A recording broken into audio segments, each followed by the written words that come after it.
Thank you very much.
Hey, how's it?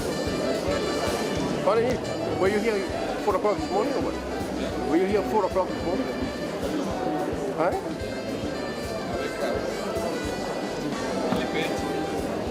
Catch the what? What do they call it?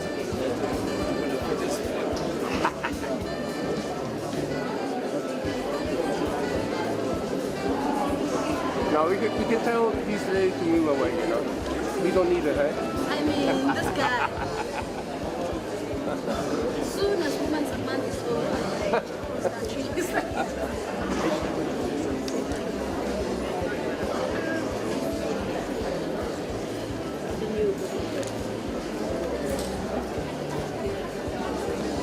Sorry?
Can everybody rise?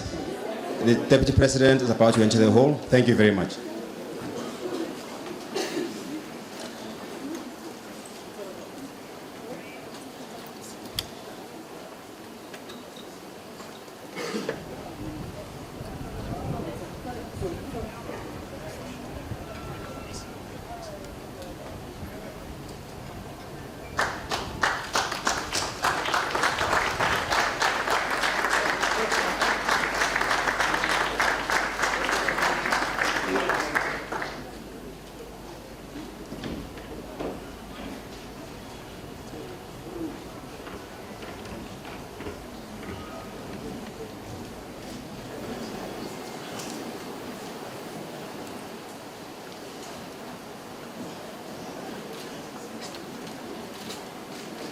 Thank you.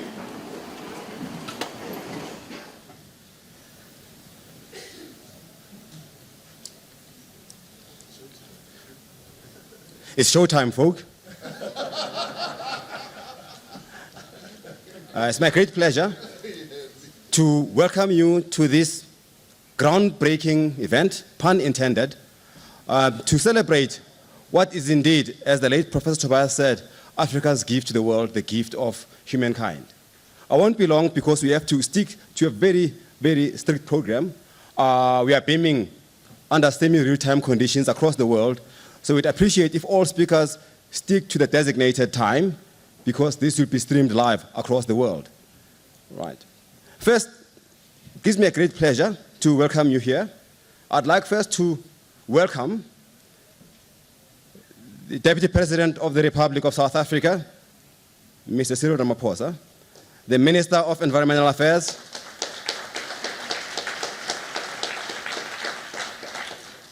Ms. Edna Molewa, the Acting Premier of the Gauteng Provincial Government, Mr. Lebogang Maile, the Vice Chancellor of the University of Witwatersrand, Professor Adam Habib, ambassadors and diplomats present today,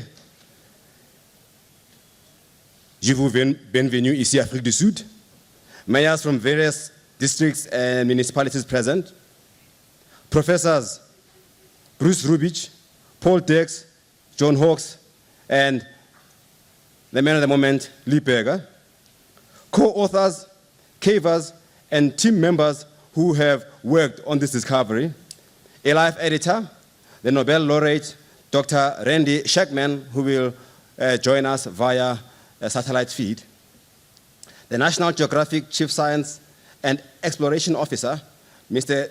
Terry Garcia, leaders of various government departments and research agencies, participants in the United Kingdom and around the world, media guests, ladies and gentlemen, welcome to this occasion. To start, I'd just first like to ensure that everything is in order. I've been told that the restrooms are to your right, through a small corridor. And as always, because we are having live feed via satellite communication and other guys, please make sure that you run your smartphones on silent, please. Excuse me. I'd like to start by introducing the Acting Premier, Mr. Lebogang Maile, who is the designated member of the Executive Council of the Gauteng Provincial Government, responsible for the management of the Cradle of Humankind World Heritage Site, whose magnificent discovery we are celebrating today. Acting Premier.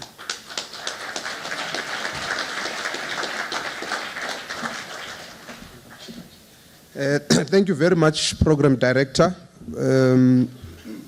The Honorable Deputy President of the Republic, Honorable Cyril Ramaphosa, the Vice Chancellor of Wits University, the Nobel Laureate Mr. Randy Shackman, Chief Science and Exploration Officer at the National Geographic Terry Garcia, Professor Lee Berger, Professors Lee Berger, Paul Derek, and John Hawkes, ladies and gentlemen, It is often said that scientists are the torchbearers of the human race in its quest for discovery and knowledge. Our celebrations today, as we announce the discovery of yet another new species of human relative, Homo naledi, affirm this assertion. Today marks yet another pivotal moment for science and discovery. For history and knowledge, the declaration of the Cradle of Humankind as a World Heritage Site in 1999 and the various fossil discoveries that predated this have landed us a firm place in the annals of science as the birthplace of humanity. Just as we thought things could not possibly get any better, the ceaseless work of the science community has once again given the world more evidence that Africa is undeniably the place of humanity. Today's announcement confirms that indeed the Cradle of Humankind is one of the world's most important fossil sites, producing some of the most intriguing discoveries about the origins of human species. We celebrate this discovery not only because it is part of the efforts of science community to piece together fragments of humanity's past, but also because it is a remarkable milestone for South Africa and Gauteng specifically. Today, South Africa occupies a unique status in the world due to immense diversity, antiquity, and continuity. This World Heritage Site is significant as it places the African continent as the birthplace of humanity, thereby shifting current stereotypes of the country and continent and provide a unique tourism experience for visitors. Maropeng, the official visitor center for the Cradle of Humankind, Cradle of World Heritage Site, is an iconic tourism magnet. This place is a valuable asset for the Gauteng and South Africa. It is for this reason that the provincial government has committed over 250 million in strategic economic infrastructure for the Cradle as a tourism destination.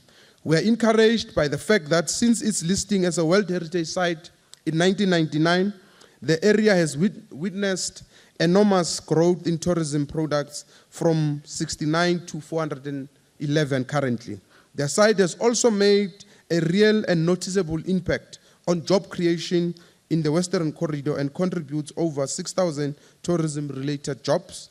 Ladies and gentlemen, Maropeng is clearly the scaffold that supports our vision to use tourism as a tool to inject new life into our economy, create jobs, and promote meaningful economic participation for the people of this province and beyond. As I conclude, Program Director, the economic value of conservation, heritage, and paleotourism goods and services in the Cradle of Humankind site is currently estimated at 911 million, and visitor numbers, which continue to show an upward trend, currently stand just over 120,000. Moreover, the Cradle is fast becoming a meeting area for young and curious minds, with school visitor numbers surpassing the 80,000 mark annually.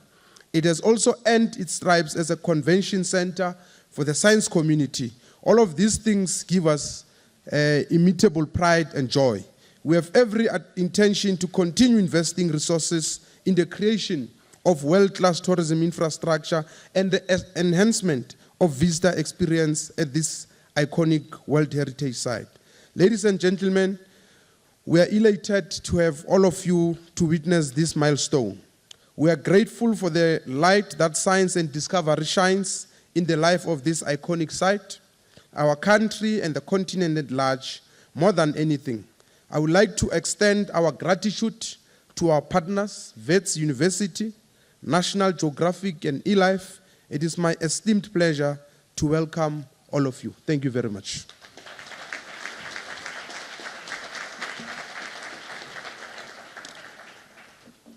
Thank you, Acting Premier. Indeed, without the support of the province, this is a collaborative effort, including academia, government, both local and provincial and national, various departments, funding agencies, and also the philanthropies in the private sector.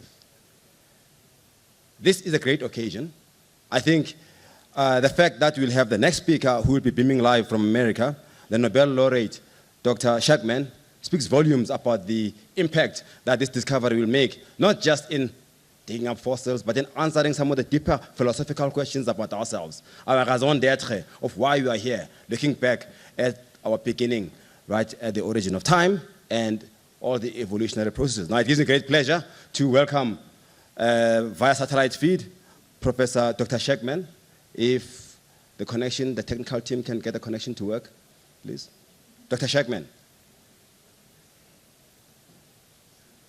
I'm the editor-in-chief of an open-access online journal called eLife. eLife is supported by generous funding from the Howard Hughes Medical Institute in the US, the Max Planck Society in Germany, and the Wellcome Trust in Great Britain. They have come together to support publication of the most important research in the life sciences from around the world.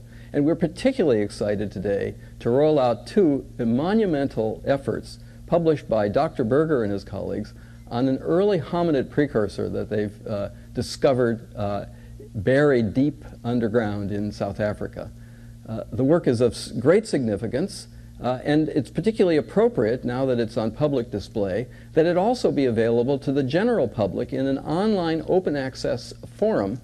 When you read about this in the newspapers, if you're not in South Africa and can't go to see it directly, you'll be able, nonetheless, to see and understand in great detail all of the wonderful background material for this discovery.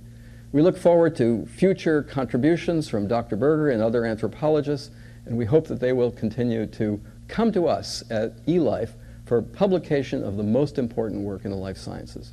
Thank you.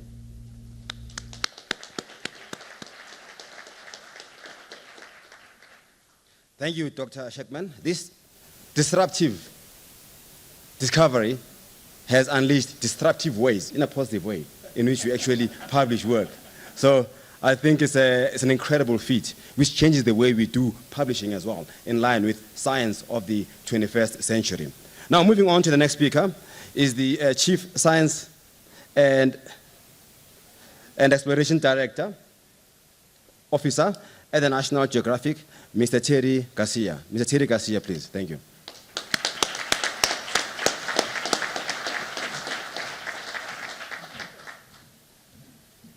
Thank you very much. Thank you. And good morning. Deputy President, Acting Premier, Lee, your distinguished colleagues. What an extraordinary day. It's rare and such a privilege to participate in a history-making event, and that's what we have here today. You know, I've known Lee Berger for a lot of years. I won't tell you how many. It ages me, but I've known him for a long time. He has been involved with National Geographic for 2 decades now, and we have been supporting him along the way, from one of his early discoveries, something that came to be known as the Footprints of Eve, to the very first Chairman's Award by our Committee for Research and Exploration, to Lee back in the mid-90s, to the more recent honor when we named him an Explorer in Residence. It has been a very long, very productive, very wonderful relationship that we've had. Now, I think you all know that Lee is a very enthusiastic individual. So about 2 years ago, late in the evening, I received a phone call, and the caller ID said Lee Berger, and so I thought, I wonder what Lee has to tell me. And I answered the phone, and even on the Lee Berger scale of enthusiasm, which ranges from 1 to 10, you know, this is a really important discovery to it's life-altering, this was an 11 or 12 or 15. And he said, I have made a significant find, and I need you to support it. And he and I talked about it for a while, and I said, Lee, you've got our support. Do what's necessary, and come back and tell me what you have found. And that's exactly what he did. In 4 weeks, just 4 weeks after that call, he was able to put together a team of 60 individuals, scientists and other specialists. They set up a command center, and National Geographic was one of the first. In fact, it was the only team on the ground that was providing real-time reports. And through this coverage And due to the enthusiasm of Lee and of the scientists that he was working with, we were able to bring this to people around the world. And it's, you know, it's moments like this, like today, that make it all worth it, where our efforts are truly rewarded. And for 127 years, National Geographic has been exploring the planet. When we were founded, the ambition of our founders was to go farther, higher, and deeper than anyone had gone before. And that's exactly what we've done. For decades now, we've sent adventurous men and women out to map the world, to fill in the blank spaces of our encyclopedias. And we've provided grants when other organizations were reluctant to do so because either the individual perhaps was untested or the hypothesis hadn't been proved yet. But we have been willing, because we are explorers, to take those risks, because after all, if you know what's there, what's the point of exploring? So more than 12,000 expeditions now since our founding. And here's the best part. This is the part I want you to remember.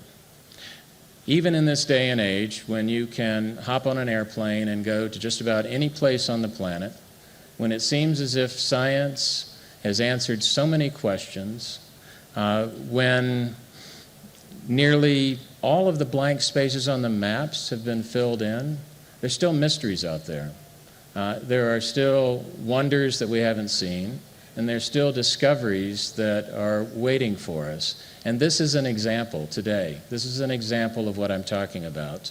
And I will tell you right now that the 21st century is going to be the greatest age of exploration, and you'll know in a moment why I say that.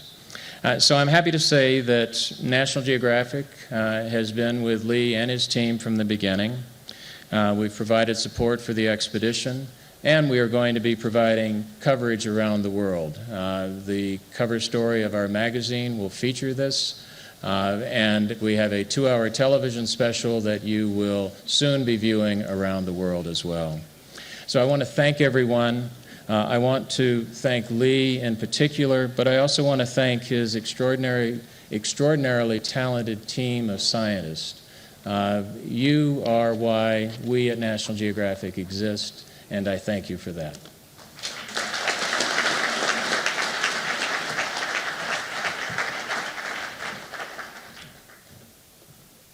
Thank you, Mr. Garcia, for the support and publicity you've given to this enterprise that you've been driving all these years.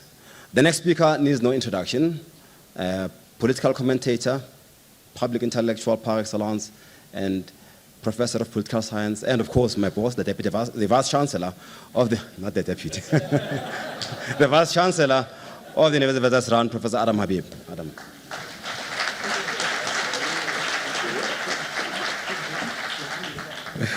Thank you, Zebulon. Deputy President, ministers, deputy ministers, premiers, ambassadors, mayors, dignitaries, Lee Berger, the man of the moment, of course, the Academy of Wits. It's really a pleasure to welcome all of you at Maropeng and at this announcement of this discovery. You know, Deputy President, they say all kinds of jobs are hard. I know your job is hard, but if you, a VC's job is particularly hard. Anywhere in the world, but a Vice Chancellor's job in South Africa is particularly difficult. But there are moments in that life cycle of a Vice Chancellor where the job is truly worthwhile. And this is one of those moments when you have the privilege to partner with your senior academics to actually announce a discovery that makes a momentous impact. A momentous impact nationally, a momentous impact continentally, and a momentous impact globally. It has an impact on the global academy, but it has an impact on the global society and global citizenry.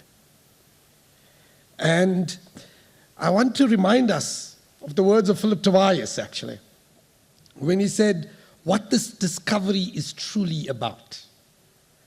He said that the work that Lee Berger and others do is essentially about establishing the scientific foundation for a common humanity.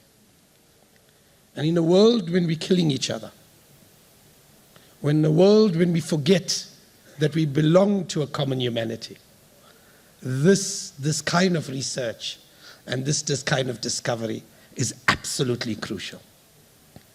And it seems to me that that's what we must remember here. That what we are announcing today is a discovery that establishes the scientific foundation for a common humanity. And it is that common humanity in which we as a species will survive. There's a second reason why this discovery is so important. And it really relates to the practice of how we went about doing this discovery. We partnered National Geographic, and it's wonderful to partner National Geographic, and we partnered eLife as a journal. We partnered multiple institutions because the researchers and the scientists came from multiple institutions. And why is that important? It's because we often talk about science as having no boundaries. But in our world, scientific knowledge has become commodified. And too often, what should be the bequest of the world, the bequest of a common humanity, is locked up under paywalls that postgraduate students and researchers cannot get access to. And so what we did when we did this discovery is we put cameras in the cave, and Lee will tell you about this, and we streamed it live from day one. We partnered with eLife, an open access journal, to make sure that the discovery was available to all of humanity. And what we did in that practice is create the first elements of a common global academy. And in that practice, when too many of our postgraduate students around the world cannot get access to journals, cannot get access to the scientific knowledge that is required for them to get their degrees, what we said is open access is important because knowledge is the bequest of the entire of humanity. And we're not simply going to be beneficiaries of open access, but we are going to be contributors to the open access, to the knowledge of a common humanity. And in a sense, what we did is we pioneered a practice of science for the 21st century. A science that says, a practice that says, knowledge is not only for one group of people or another, not only for the people who can pay for it, but it's here for all of humanity, for the collective contributions of all of humanity. Why is that important? Because as we enter the 21st century, our challenges are global. Our challenges, whether it's climate change or inequality or terrorism, are global. And we can never resolve them if we're stuck in national boundaries. We can only resolve our global challenges on which our survival as a species lies in creating a practice of science and a practice of knowledge that isn't commodified and isn't stuck between institutional and national boundaries. And so, for both the discovery and the practice of this discovery, I want to thank Lee Berger and his team. This is a really pioneering venture. Thank you very, very, very much.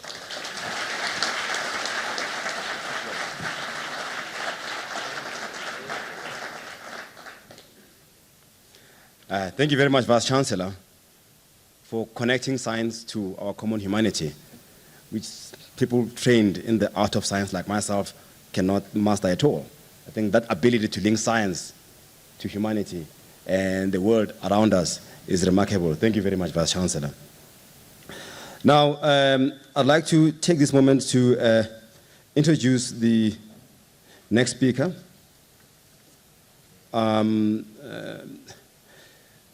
His Excellency, Deputy President, Mr. Cyril Ramaphosa. Owing to the pressure of time, as I mentioned earlier, we are running under very tight real-time international feed. And forgive me, Mr. Deputy President, I will not lay your CV out at large, because I really have to just introduce you and say, you don't need any introduction at all. I was given 30 minutes to introduce you. Thank you very much.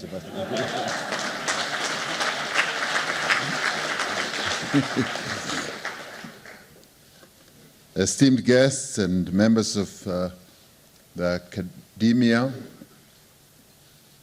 Professor Lieberger, Chancellor of our university, Wits, Minister of Environmental Affairs,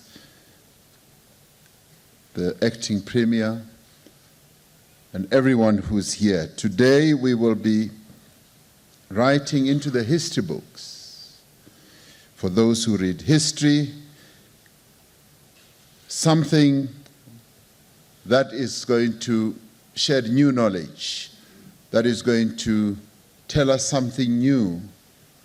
Like the Roman philosopher said, there's always something new that comes out of Africa. And indeed, today, something new is coming out of Africa. The discovery of a new species of primitive hominin in our own genus reveals much about our own origins and our own ancestors. In time, it will reveal much more about ourselves and will probably tell us about our future as well. This will generate interest from beyond the scientific community. It will inspire poets and writers to revisit Africa's rich oral traditions and to imagine ways to retell the story of our own common ancestry. It will encourage us to inquire further about the whole scope of human existence, the world around us, as well as the world that lies before us. We expect that it will catch the imagination and will also be able to stimulate the interest of people across the globe, people who are excited, people who want to know more, people who want knowledge. We are delighted that the discoveries that we would never have imagined have been found here, right here in the southern tip of our African continent, but more importantly, right here in Gauteng, in Maropeng. Maropeng, the visitor center of the Cradle of Humanity, was opened almost 10 years ago. At the time, we said that this would become an iconic place. It would become a place of pilgrimage, a place belonging to the people of South Africa, Africa, and indeed the world, the place where our collective umbilical cord was buried. That's what we said at that time.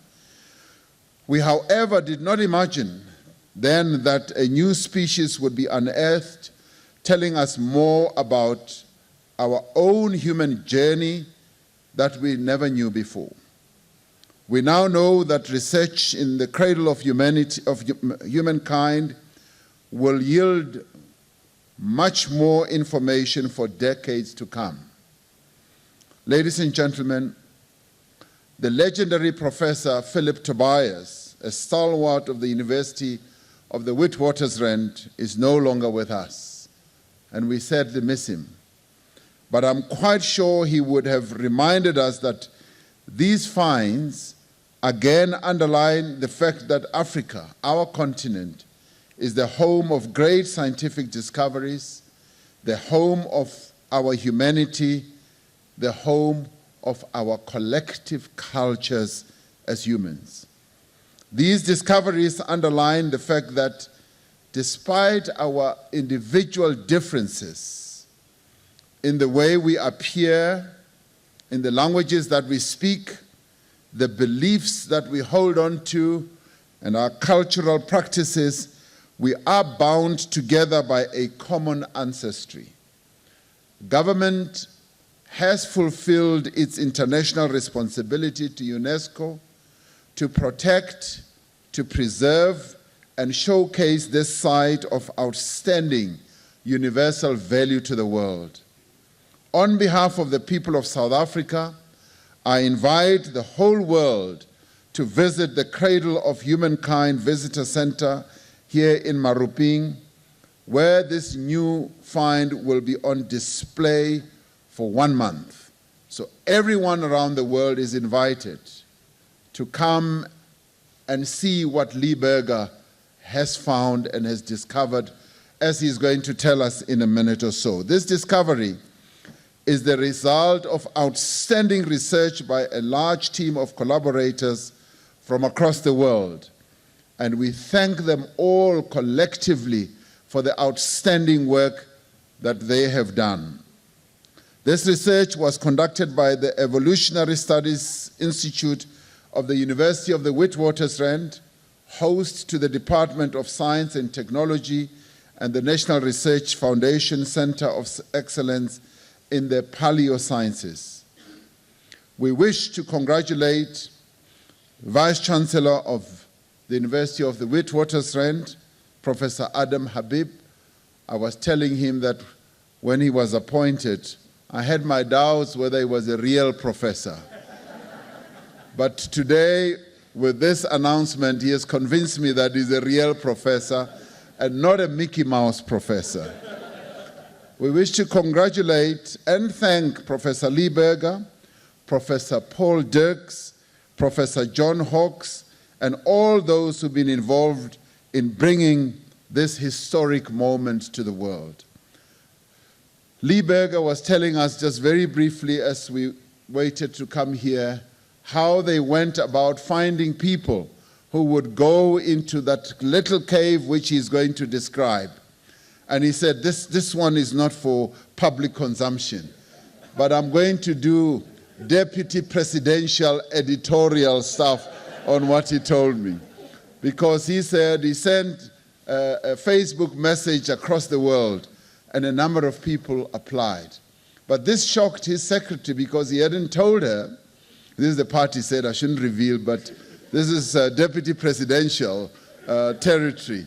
He hadn't told his secretary that he had sent this Facebook announcement, and he had described the requirements because, as he will tell us, the entrance to this cave was so small, so he required people who would be able to go in there. So he sent out these specs, and fast and furiously the emails started coming. I am so-and-so, and I am petite, and I can fit this. I'm 5 feet tall, and so forth. And his secretary rushed to him and said, Lee, what is this? What are you doing? He thought he was on some drive or doing something. But then in the end, he got all these wonderfully well, structured people who are petite like me, who were able then to go into this cave. And he will describe that for us. And we thank Lee Berger for having had the foresight, because Lee Berger has used his son before.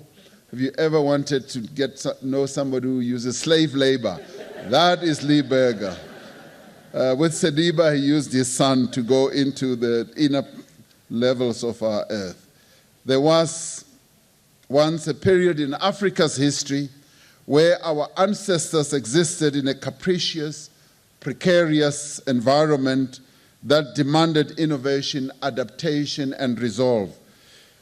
Within our own age, the scientific achievements of these underground astronauts give us hope that we may have the means to overcome modern-day challenges of hunger, social exclusion, and underdevelopment. These achievements give us hope that we may preserve the species and achieve shared prosperity. These men and women of science, and there are many of them here today, we applaud them, we thank them for the vision that they continue to have in bringing us solutions for our modern world, are not only interested in our past, they are interested too in our future. They are interested in what makes us who we are, where we have come from, and where we are capable of going to. Today, we unearth our past. In unearthing our past, we also unearth knowledge about our present. We get to understand our present even better. And thank you to people like Lee Berger who are enabling us to do so, to get us to understand that we are not exceptional. We are not the only ones who were able to bury our dead. There were other species that did so.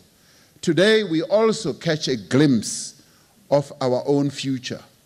Lee Berger and his colleagues are getting us to get onto a journey to get a glimpse of that future that we so want to know more about. Thank you all, and thank you very much, Lee Berger, for your work.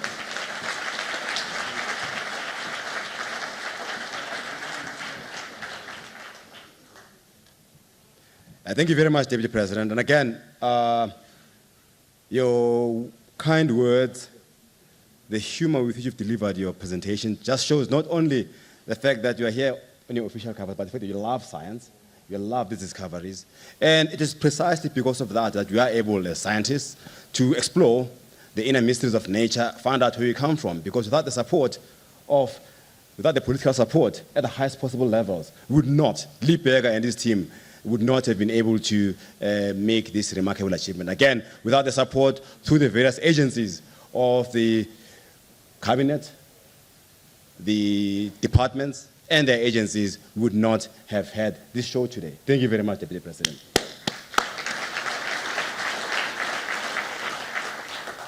Since we are talking about shows, the show is about to begin. Like any movie, we are taking a snapshot of humanity at a particular time slice. It's a movie, and in a movie, you have production team, and you've got heroes that star. As a young star, those heroes were called starings, those that know the language. So these are the stars of the show, the starings that are there, but behind them, ladies and gentlemen, is a team that worked tirelessly to ensure that we unveil these fossils today. So the representatives of the entire team that are starring in this show will give us a presentation in a short while, namely Professors Berger, Dirks, and Hawks, to announce the discovery of the new hominid fossil. Lee, team.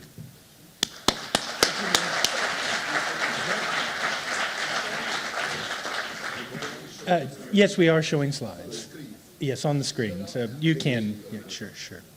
Deputy President, Madam Minister, Acting Premier, dignitaries, colleagues, friends, members of the media, and I did not mean to have that last. All protocols observed, please. This is a great moment for us. It is a moment that was perhaps 2 years in the making. For some of you who may follow our adventures since November of 2013, but in fact it's 90 years in the making. 90 years of exploration here in South Africa for human origins, begun by the greats like Professor Dart, carried on by great scientists like Professor Brain and Professor Tobias. We stand on the shoulders of giants as we look for these extraordinary finds that are revealing information about not just our origins, but the origin of our species. This story began in 2013. If we could have the first slide up of those, with what was called the Rising Star Expedition. And it's been spoken of by several speakers as how we felt that this was an opportunity to perhaps bring a discovery, perhaps for the only time, of a fossil hominid to the world. And with the assistance of National Geographic and the university, we streamed live in tweets and social media, entertaining classrooms around the world as our underground astronauts would come out and speak to children.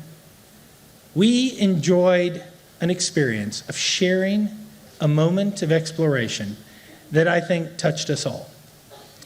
We had not gone into that cave with an expectation of that extraordinary discovery. We'd gone in with the idea of recovering one fossil. That turned into multiple fossils. it turned into the discovery of multiple skeletons in multiple individuals. And so by the time of the end of that remarkable 21-day experience, we had discovered the largest assemblage of fossil human relatives ever discovered in the history of the continent of Africa.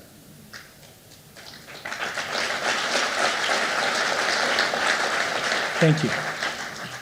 That was an extraordinary experience, if I can. An extraordinary experience, though, that is not the Lee Berger Show.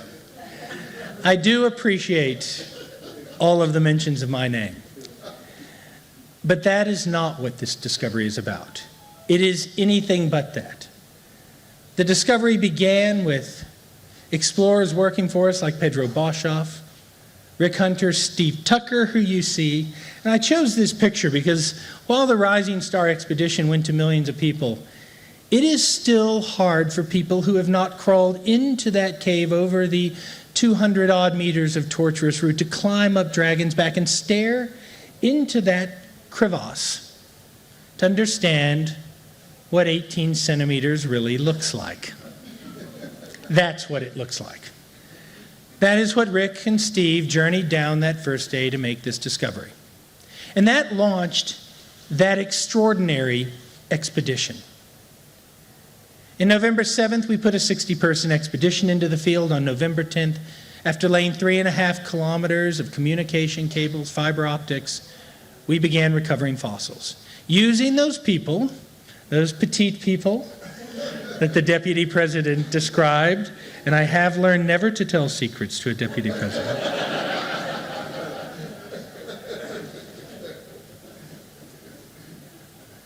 To risk their lives to recover these extraordinary fossils. They are part of the heroes of this story.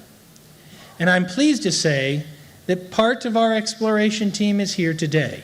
Some of those very underground astronauts have journeyed from around the world because it was a global endeavor.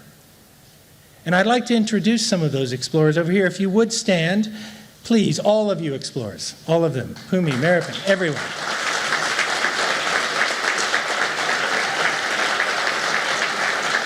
These are the heroes of the future of exploration. These are people who risk their lives on a daily basis to discover fossils. These are extraordinary, extraordinary human beings. And also in this audience were volunteer cavers, amateur cavers who assisted us and kept these people alive. And if some of those are in the room, please do stand because you deserve recognition. I saw Dave, there we go. There are some extraordinary people.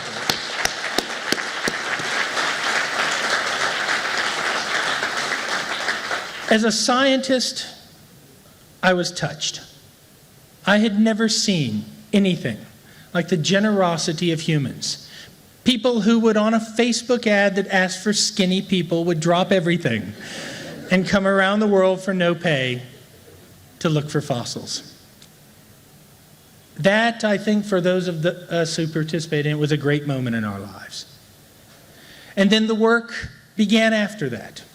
The work of analysis, for we were faced with perhaps the greatest assemblage ever seen of fossil hominid remains. And we knew that we could not do it in a normal way. We had been fortunate to be working on Australopithecus, had an experienced team who had worked on high-impact discoveries for the previous 5 years, published in all major journals. But even they were overworked. They could not keep up with what was coming out of that extraordinary site, and so, together with the senior members of the team, we designed a new way of looking at this material. We brought to South Africa, with the assistance of the National Research Foundation and Wits University, early career scientists, those who had their fingers on the most current data sets, those who had their fingers on the most current technology. We brought 30 of them and combined this into a sort of super team in a workshop in May of 2014, and it was in that incredible, collaborative, open experience that the fossils you are going to see described today began to take on life. Because contrary to what many people believe, bones do not speak for themselves. It requires extraordinary minds, technology, intuition. It requires human beings to study them. And some of those people have joined us, a small percentage of the team that are in this room, with the authors that are on these remarkable papers and future papers. Please stand. Many of them are over here, please. They do deserve a round of applause. Representing more than 60 colleagues. 60 colleagues from around the world who have participated. I think there's something like 17 languages spoken by our members who described this remarkable species. Can I have the next slide, please? Heroes, hero scientists, hero explorers, and do they not look like astronauts? I know that is, everyone says call them speleonauts. It's technically incorrect. The cave is called Rising Star. We can get away a little bit with astronauts on this. I am incredibly grateful to all of you for bringing us to this moment. Because today, ladies and gentlemen, I am pleased to introduce you to a new species of human ancestor. A new species. He is pretty, he's worth applause, isn't he? A new species within our very genus. A species that we have called Homo Naledi. Naledi meaning star. And the chamber we have called the Dinaledi chamber, our chamber of stars, in reference and respect to the magnificent cave system that revealed them to us. They are an extraordinary species, known now from the largest assemblage of early fossils ever discovered in the history of our science on this continent, with more than 15 individuals of all ages. And to describe them in detail as they are described in these papers in eLife, I'm going to call up Professor John Hawks to speak about the extraordinary new member of our family tree. John?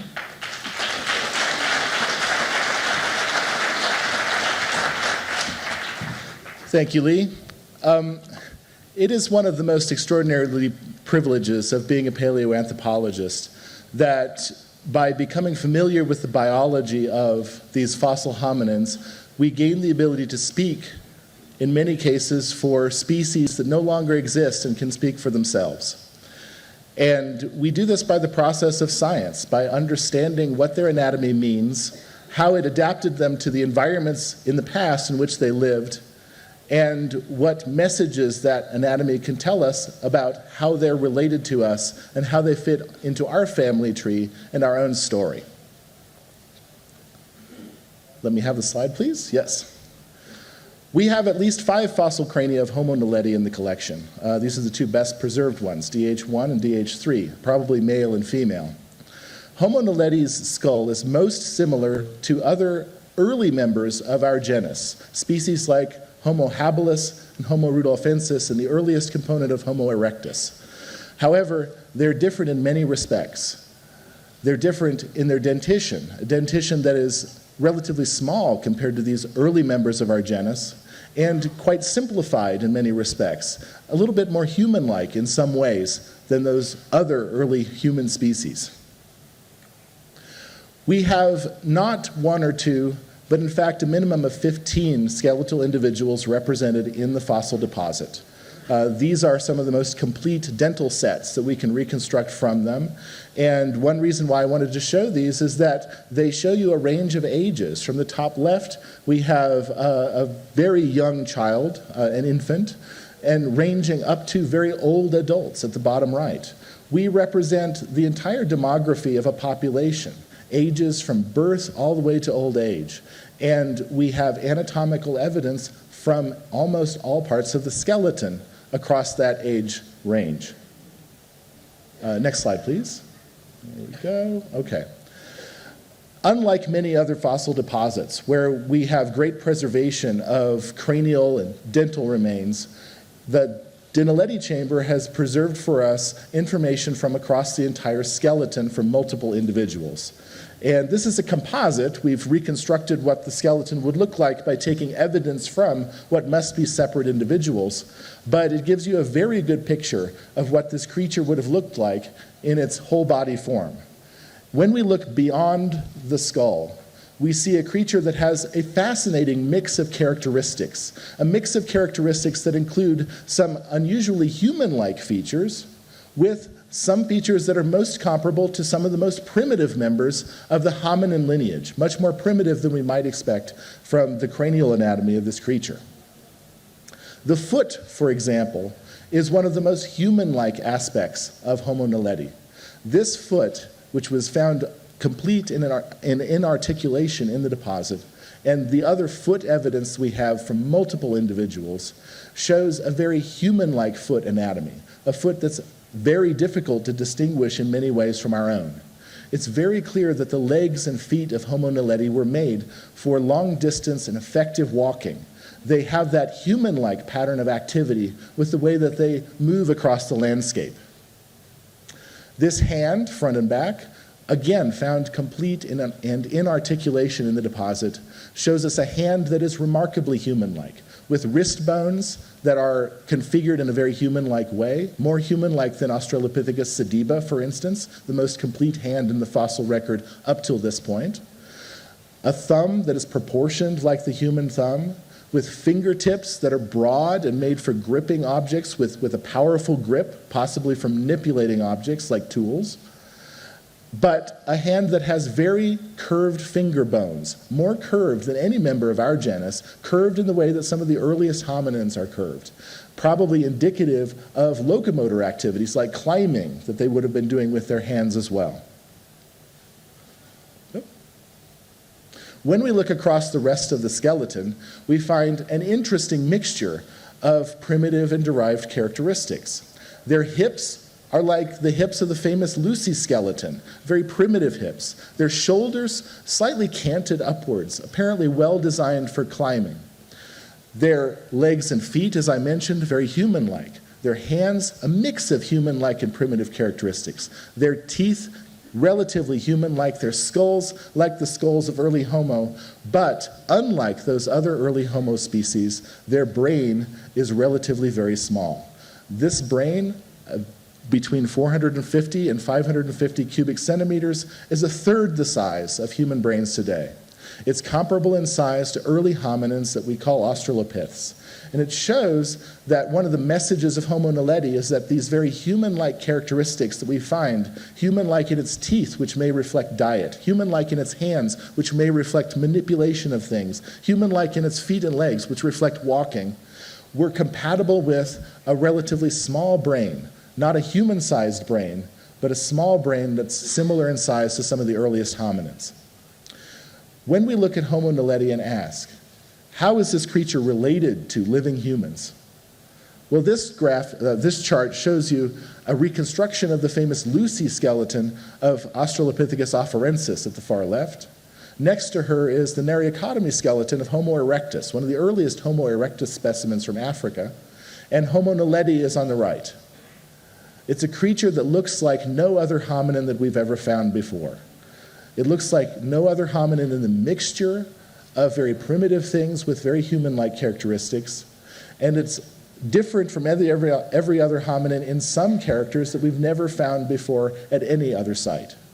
It's truly a remarkable picture of the entire anatomy of an extinct species that connects to our family tree somewhere among the earliest members of our genus. People ask, how do you figure out how this is related to us? When we look at the preponderance of features across the skeleton and ask, how do we determine that it's similar to those early members of our genus? The primitive and derived features in different parts of the anatomy sometimes confuse things, but overall it's very clear that this is primitive relative to Homo habilis, Homo rudolfensis, and Homo erectus as a group. And so it must come from those earliest members of our genus. The root of Homo naledi comes from the origin of the genus Homo, and therefore its features must tell us about the features of those ancestors that we share in common with those species. It's a remarkable picture of anatomy, and one that gives us an unprecedented view of the biology of an extinct hominin, in particular an extinct primitive hominin. And so it's so exciting to be able to reveal those aspects of it. And I want to emphasize that the mysteries that remain before us in trying to interpret these anatomies are scientific problems that will engage us for decades to come.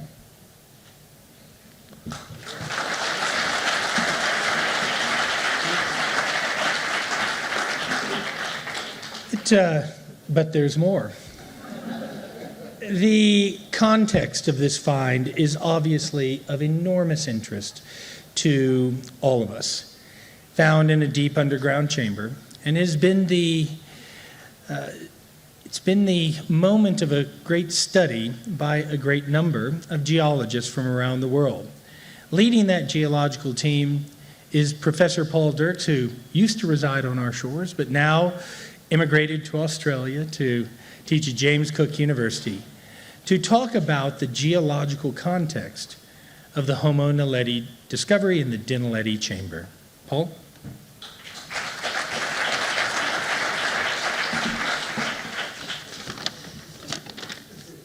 Thanks, Lee. So let's move to the next slide. So there we have it. We've got a cave full of petite individuals, or we think they were relatively petite. Many of them, 1,550 different bone elements, which are going to be displayed in a moment. And all of these were crammed in this small little chamber. And the big question is really, how did they get there? And that's what everybody's been wondering. How is it possible that deep inside this cave we have such a concentration of hominid bones? And why did they go there? And how did they get there? And also, very importantly, when did all of this happen? So for this, we've been studying the context of the cave, the geology first of all. And for starters, we had to work out what this cave actually looked like at the moment and what this cave may have looked like in the past, at the time the Homo naledi fossils were entering the cave system. Now you can see on this slide that the cave is quite complicated, and what Lee described earlier, to get into the Dinaledi chamber, it's quite a mission. You have to go down a steep passageway, crawl through Superman crawl, and then climb up a steep side called the Dragon's Back, and then drop down this chute into the Dinaledi chamber. So was it always like this?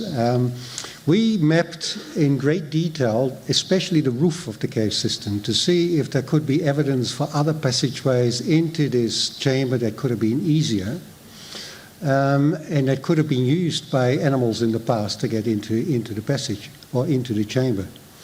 As it turned out, there is nothing like it.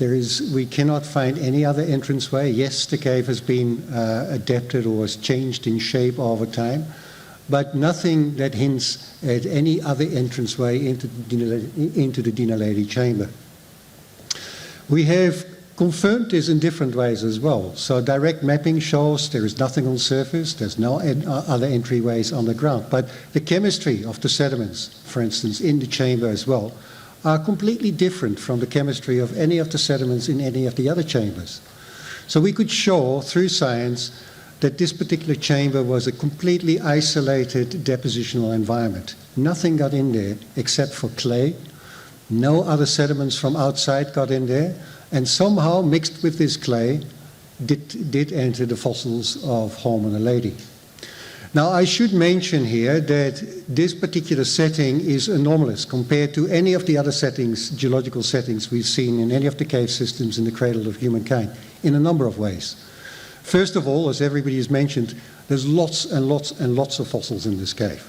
We've only excavated a very small bit, a meter by 50 centimeters deep, and already 1,250 different elements came out of that particular small excavation. There were another 300 elements lying on surface, but the chamber itself is 12 meters long, so there's a lot more to be excavated, and there's probably hundreds more fossils inside this chamber. So the number of fossils is very peculiar. The other thing that's particularly peculiar, there's nothing else but hominids in there. Only hominids. Yes, there's a few relatively recent owl bones, and there's one or two rodents, but for the rest, there's no other fossils that indicate that large animals could have entered this cave chamber. Only the hominids did. So this raises some really peculiar questions about the why of why did the fossils enter there and how did they go in there. So let's have a look a little bit at the details of the geology in the chamber itself, which is shown in this cartoon. Mind you, this is a cartoon, guys. This is not the real thing, but this is as much as we could imagine at this point in time.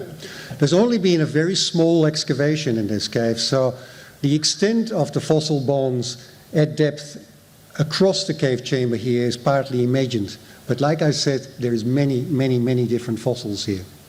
Now, as a geologist, the first thing you try and do is to establish some sort of stratigraphy. Work out what fossils or what bones, can we get the slide back? Work out what deposits came first, which ones came second, which ones came third, and when did the fossils enter the cave together with the sediments. Now, if you do this, in this diagram you can see the orange colors, and you can see the brown colors, and you can see some light brown colors all the way to the right of the slide. These three colors represent three different units, geological units, which are represented by slightly different looking sediments. The orange ones came in the cave very early. They don't have any fossils in them, except for little bones from rodents, but nothing else. No large scale, no large bones, no hominid bones. Then there's the fossils on the right that are hanging there off the sidewall. They are what we call Unit 2, which are attached to the sidewall by flowstone, and they are remnants of early deposits that came into the cave, and they contain bones. They contain bones of Homo naledi. And then there is the fossils along the floor, which are contained in a rubbly sediment, which we call Unit 3, which is where most of the bones are. So it appears at first sight that most of the fossils came into the cave at the time of deposition of these floor sediments, and that's important. The other thing that's important is that we could work out where the sediments entered the cave. They all entered the cave towards the right of this diagram, at the top of the cave, at the entryway into the cave. And that's the point where you currently enter the cave as well. So it appears that in the past, the sediments and the fossils contained in the sediments entered the cave in exactly the same point as where we are now entering the cave as well. So the morphology of this chamber, the shape of this chamber, has not changed over time. When Homo naledi entered the Naledi chamber, that chamber more or less had the same shape and had the same access point as what we see at the moment. So that, again, is important because, remember, the chemistry of the sediments in the cave is very different, and that cave has always been an isolated depositional environment from the rest of the cave. So these animals must indeed have been quite petite to get in there because they were using the same very difficult entryway that we are using now. Now then you can start looking at the fossils themselves and see what we can learn from the bones. Already I told you we've only got hominids. That says something about the environment itself. Why only hominids? Why nothing else? They clearly didn't take their pet animals in there. They just got there by themselves. If you look at the quality of the bone, the taphonomy, the quality of the bone is extraordinary. A lot of the bone material is beautifully preserved. It doesn't show any evidence of cut marks, so there hasn't been some sort of fighting going on and people eating each other in there. These bones are pristine. It doesn't show evidence of green breakage.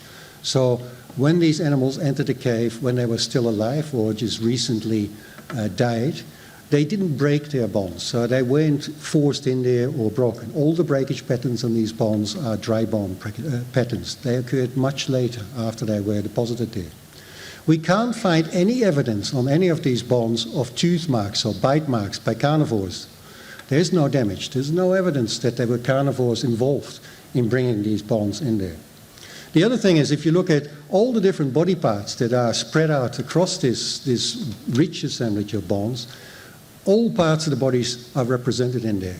It isn't so that you only find teeth or only find the backbone.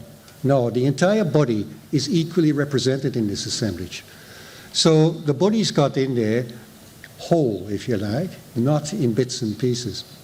The other thing is, we do see a lot of evidence of reworking. These bones are in there whole, but they have been reworked a lot. You can see discoloration patterns, deposition of mineral oxides. You can see tide marks.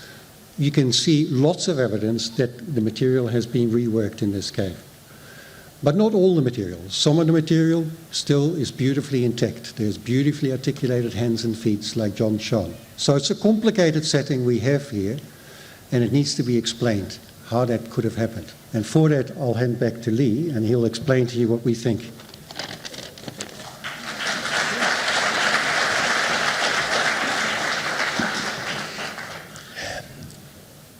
There is a saying that when you eliminate all the probable, you are left with the impossible. The Homo naledi, and I hope you can see, this is a reconstructed skull done by Peter Schmidt, one of our colleagues, how tiny and petite these heads are. It is a tiny-brained hominin. It is a creature that we would have never suspected of complex behaviors. We understand the Australopithecines and early Homos as little more than animals, perhaps with the capacity of tool use. We have eliminated in the Naledi chamber the idea that this is a mass death. We have eliminated the possibility of a catastrophe. These individuals came in one at a time over some period of time. They were not all in there together. They did not wash in there. They were not moved by water. They were not eaten by some super predator that could fit through an 18-centimeter slot and fed only on Homo naledi and dragged its bodies into the deep chamber.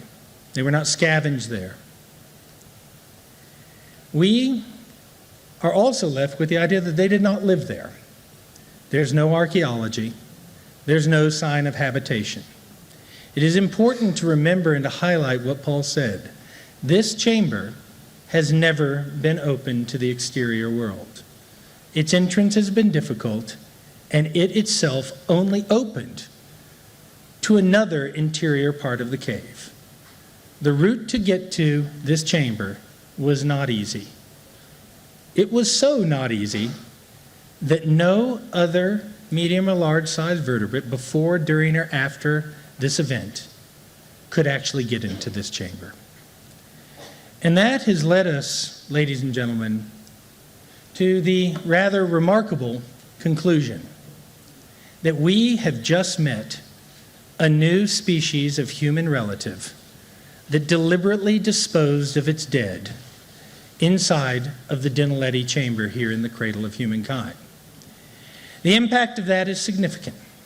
Until this moment in history, we thought that the idea of ritualized behaviors directed towards the dead, things like burial or secreting your dead into deep chambers, was utterly unique to Homo sapiens.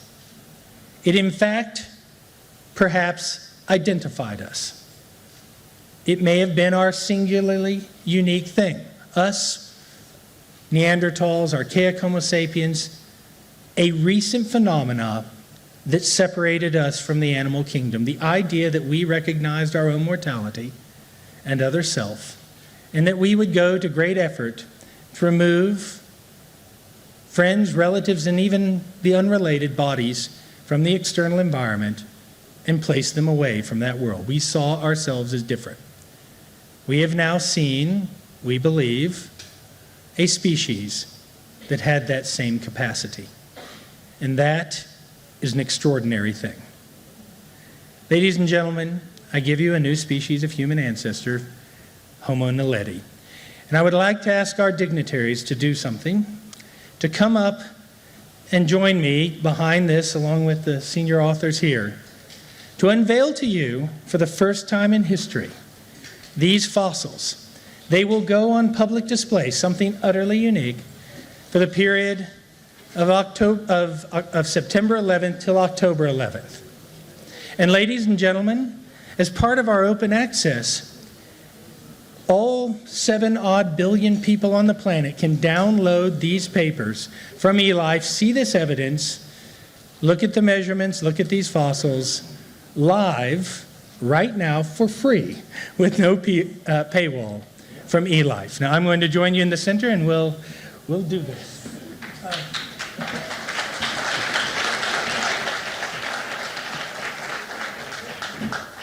Thank you, everyone. Thank you. Mr. Deputy President, would you please show the world?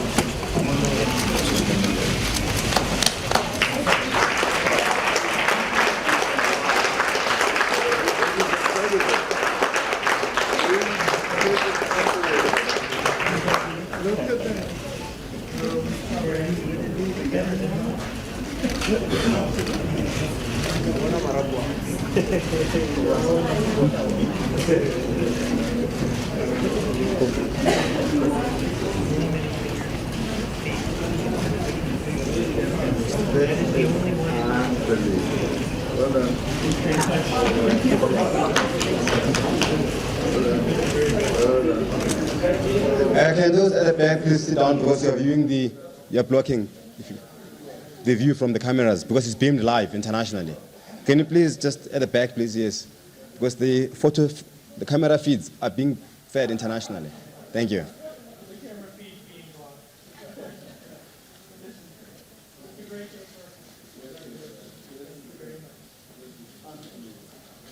These will be on display for a month. We encourage the people of South Africa and the world to see this treasure and contemplate their community.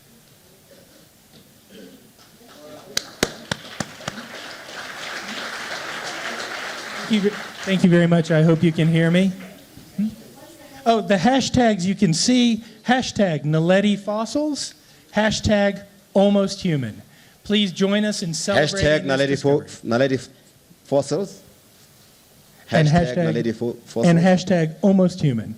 Please join us in celebrating these on social media. I'd also like to then, if I can, invite our explorers and authors up here, the real heroes of this story, who helped us recover this great story of humankind. Please come forward now. Let them come forward. Come forward.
I'll announce that now.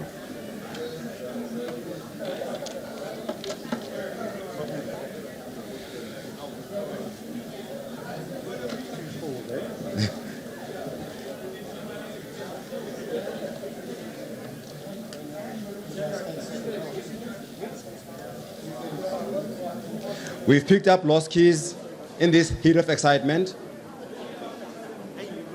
Some keys were lost.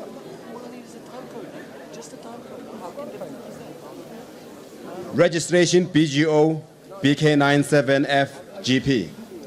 Please, anyone who has lost his or her keys, there are 2 keys here. One with a key holder like this.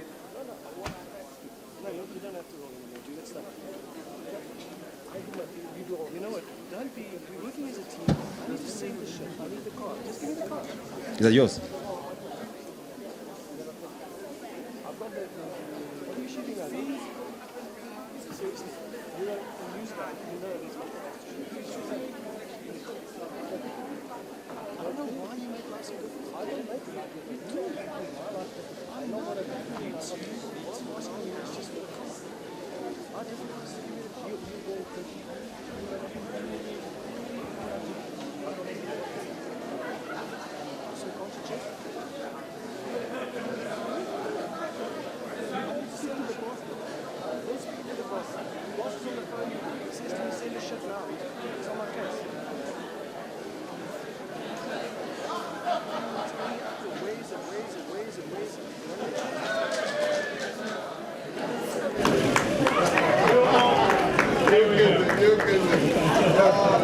You made us what we are.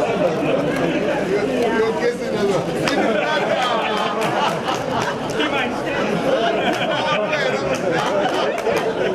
Maybe it was a woman.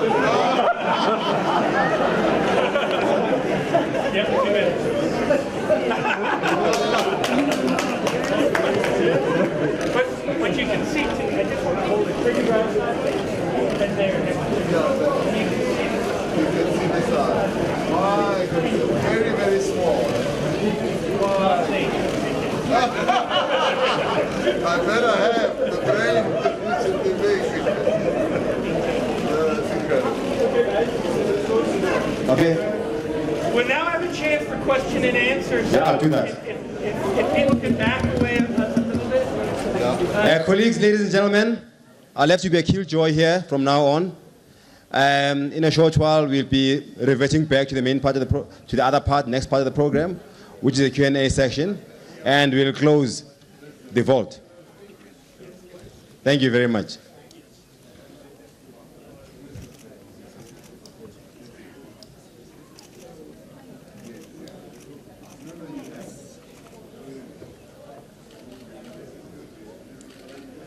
Can the panel participants move back to the stage, and the photographers please to go back to the second part of the session. We'll open again in 15 minutes.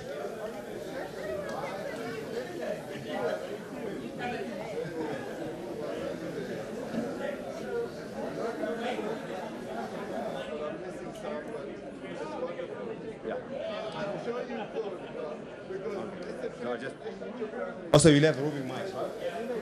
So there are roving mics. You can leave it open.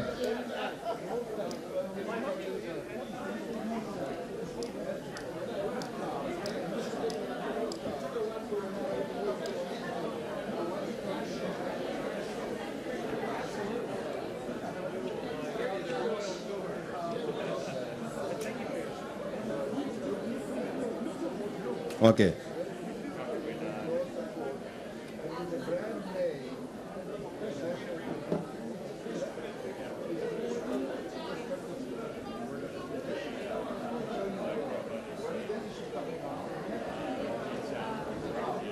Okay, we'll start with the last part, which is a Q&A session. There are roving mics around. This is going to be more interactive now. Please, colleagues. This time for Q&A session. Just before I start,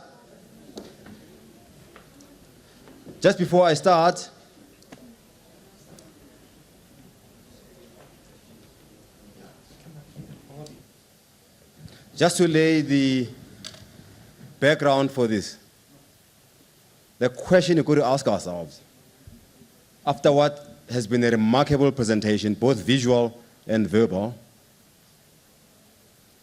Deputy President Ramaphosa, Minister Molewa, Acting Premier Maile, have you admired its beauty?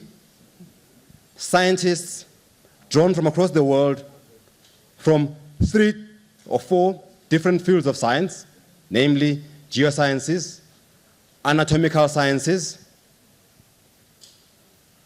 and paleosciences, of course, supported by some of the instrumentation that was devised by physicists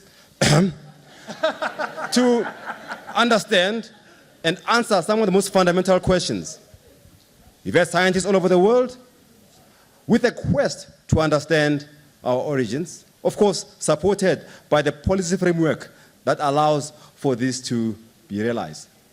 This is the ultimate beauty of science, anchored by the power of nothing but reason. Reason and deep thought is what pushes the frontiers of knowledge, and the power and the lack of fear of answering some of the questions that could be controversial. Colleagues, this is the power of science, the power of reason to unlock the beauty that we have seen today. Congratulations once again.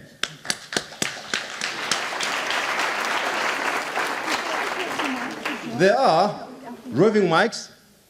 Lee and his team are already strategically placed to field questions that will be, or moderate questions that will be fielded both to the panel, but you've got a moving panel here.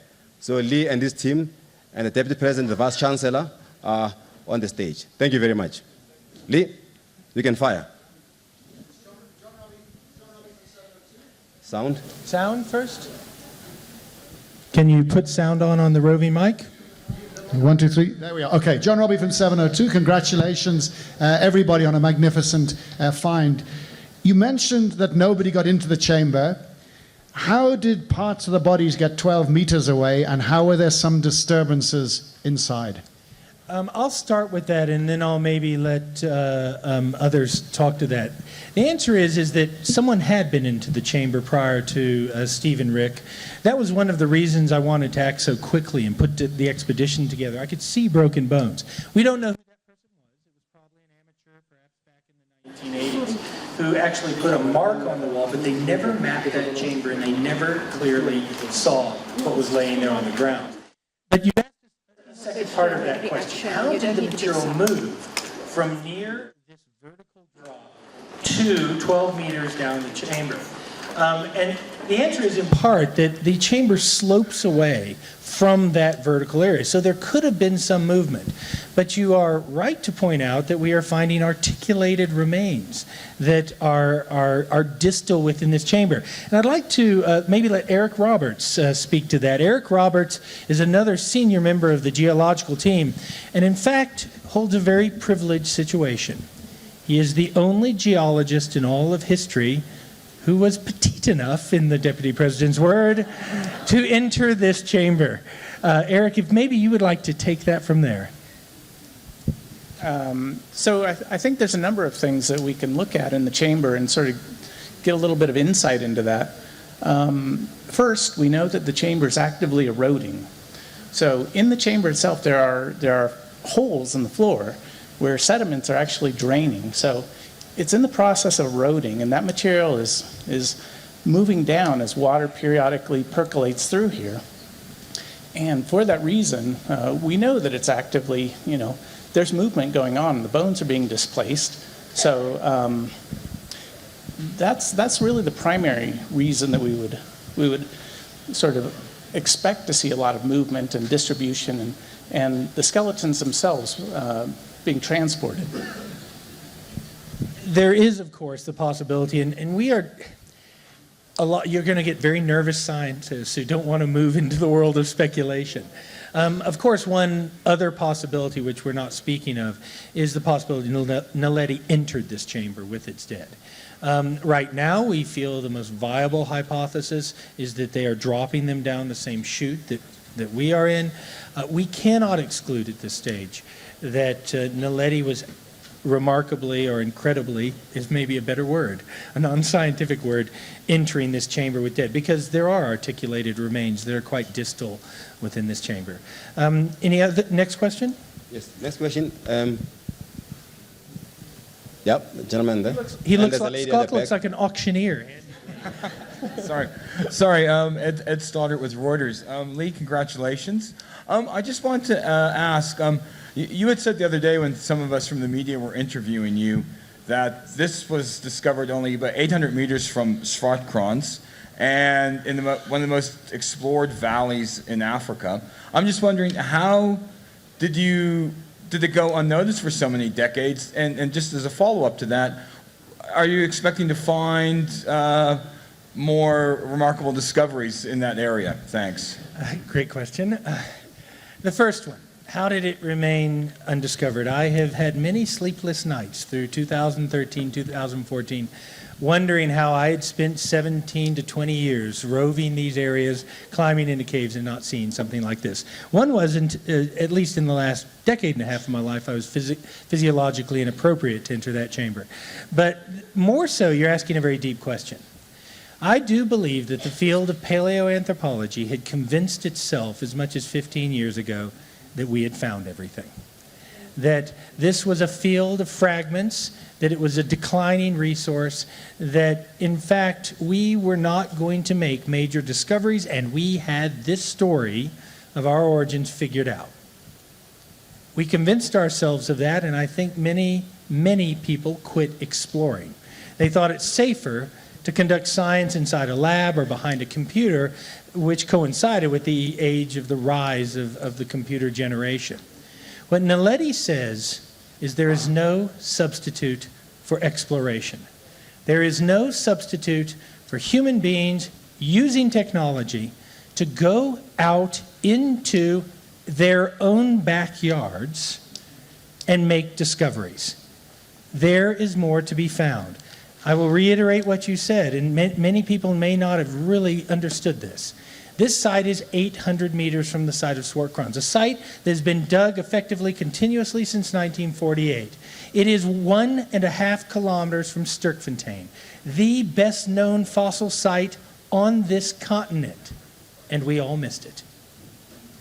There is more to be found. You should look in your own backyard first. Second question, is there more? Well, I personally learned a great deal about this. I had stopped exploring when my now taller son Matthew said, "Dad, I found a fossil," and we discovered Sadiba. And I stopped exploring for 5 years effectively because of the incredible lottery luck of that discovery. I won't do that again. We have continued exploring. National Geographic Society, Lyda Hill Foundation have made contributions to allow us to continue exploring, and that exploration team you see over there, those extraordinary people are out there 6 or 7 days a week, making discoveries, and are we going to make others? We already have. Next question. Fantastic. That lady at the back. That gentleman, you go right. Hi.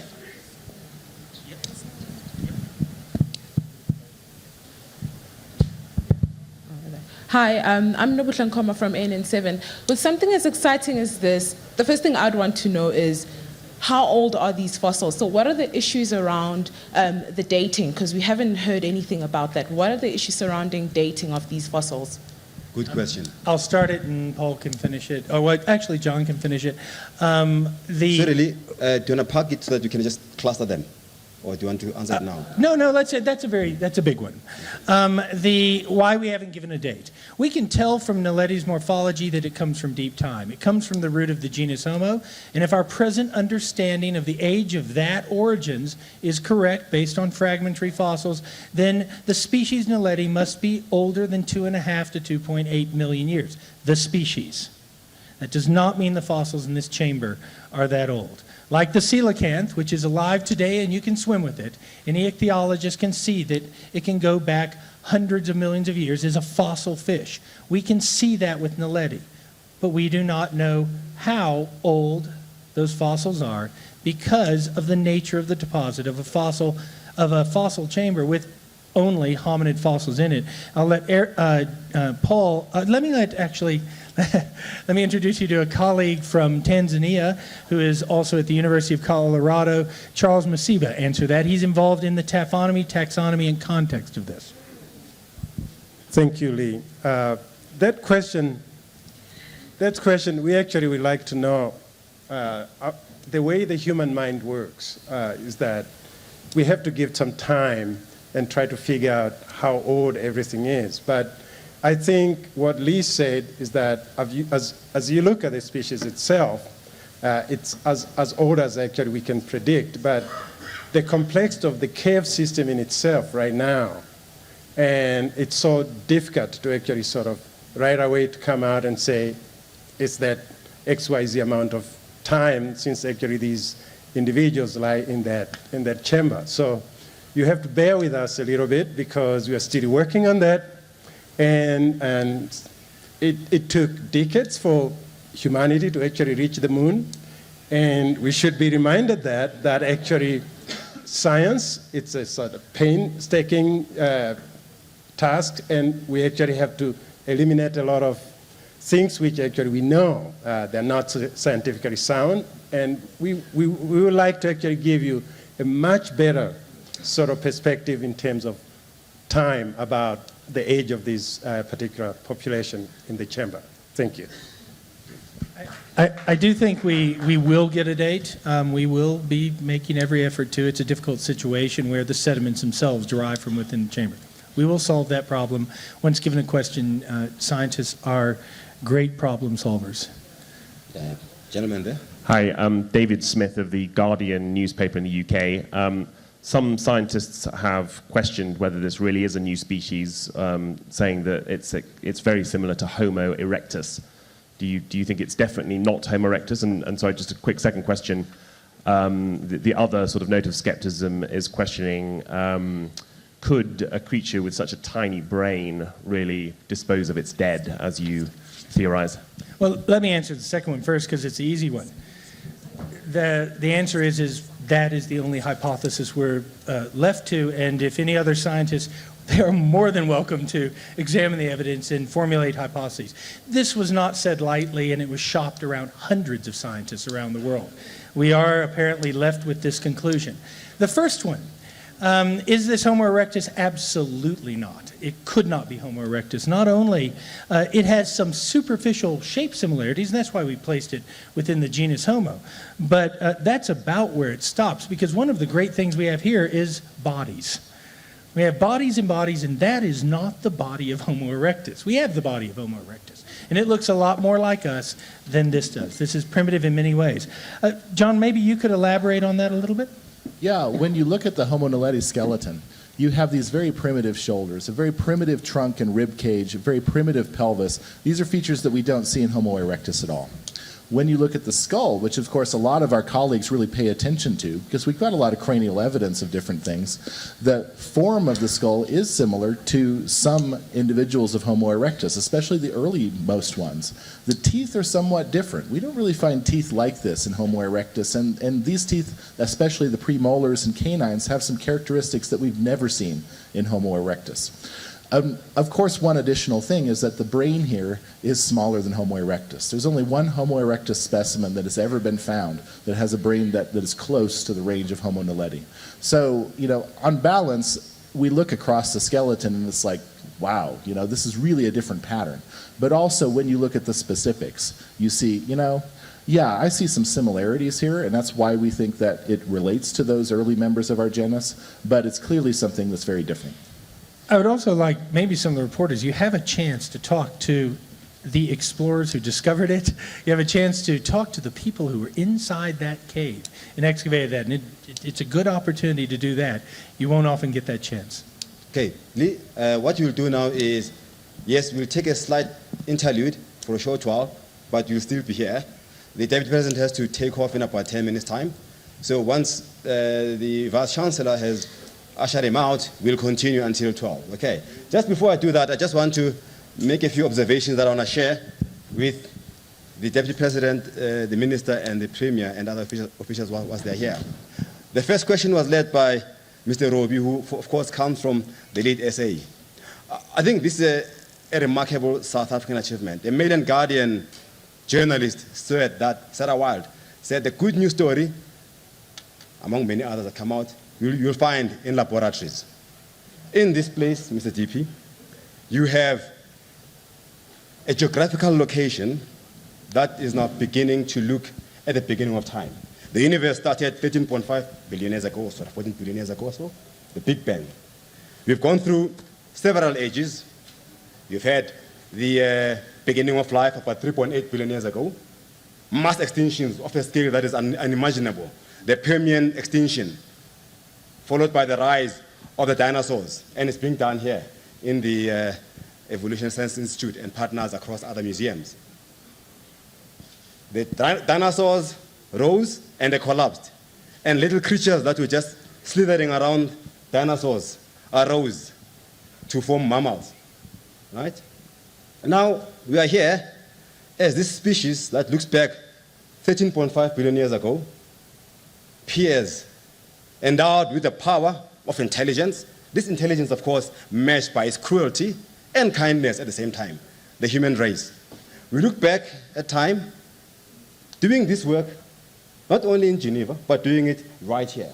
So now, within our policy framework, we're able to study human evolution and the evolution of other species that are covered by other colleagues from the Karoo and so on and so forth. And at the same time, through the square kilometer array, we'll pick up the early ripples that emanate from the so-called Big Bang. So right here in South Africa, by investing in the SKA project and investing in this kind of research, we cover the entire domain of the evolution of the universe, culminating to us sitting here thinking, what are we made of? Thank you very much.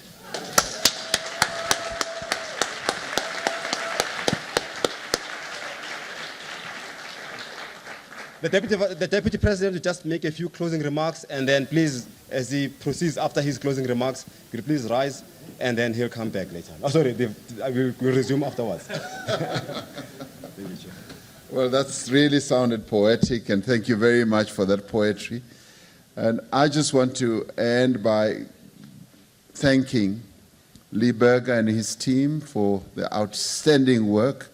And I know that the debates have already started amongst paleontologists around the world, and you will have your discussions and fights and all that.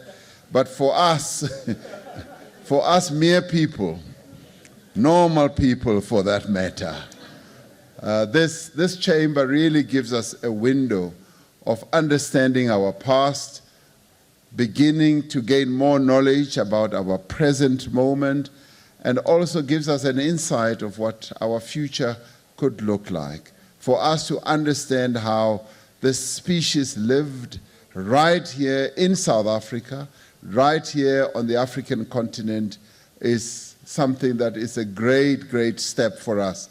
And one could echo what was once said, that this could well be a small step for Naledi.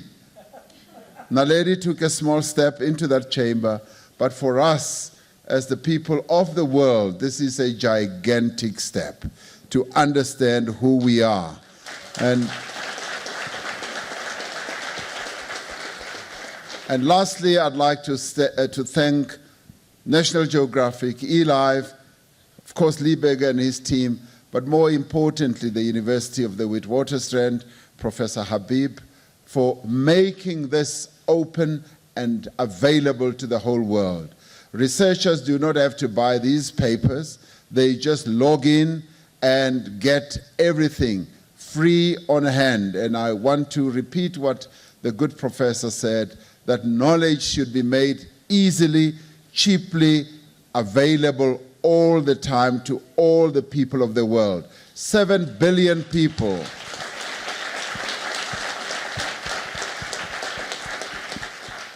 We, as South Africa, have no reason and we have no right to sell the information about what we have found here, about our being, about our past, and about our ancestors. Our ancestors would have wanted the information about them to be made freely available. So I applaud the university and thank you for opening a new page on the availability of information about us. This is all about us as human beings, and thank you very much for opening that page. And I'd like to thank you, and Professor Berger, Professor Habib, and all of the scientists who are here. Thank you for giving us this rare opportunity of being here as you present Naledi to the world. Thank you very much.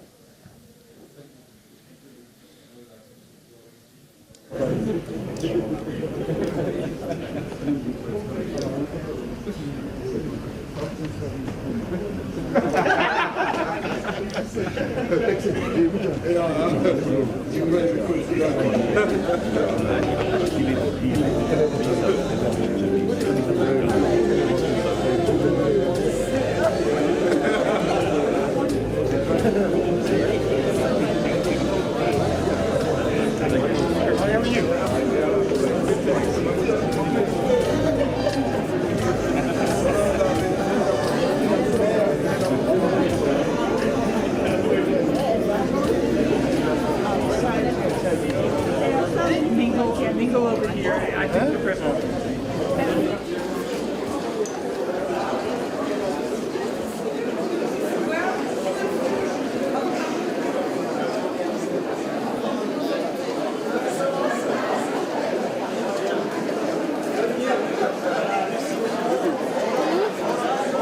Keep those tweets going. Almost human and hashtag Naledi Fossils. Keep tweeting, colleagues.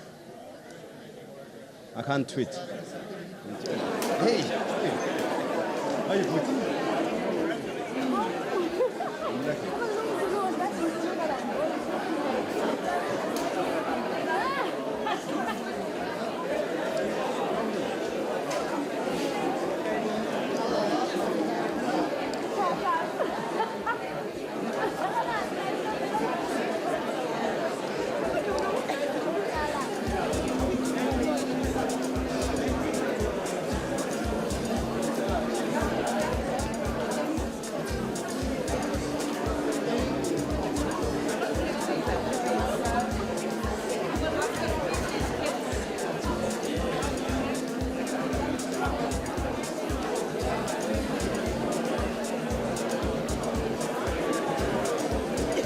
At this particular moment.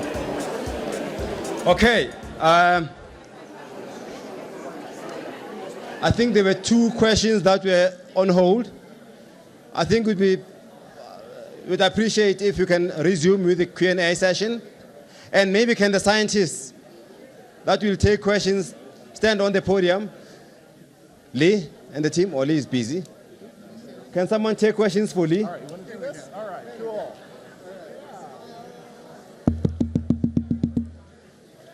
Thank you very much. And what's your name? I think it's... Charles? Welcome to South Africa. Everybody wants a part, It's pretty special. Well, I say, to you. Yeah, sure. I'm just trying to record, just get a quick sound. Okay, great. Yeah. What's your name for the record? John Hawks. Yeah, go ahead. And you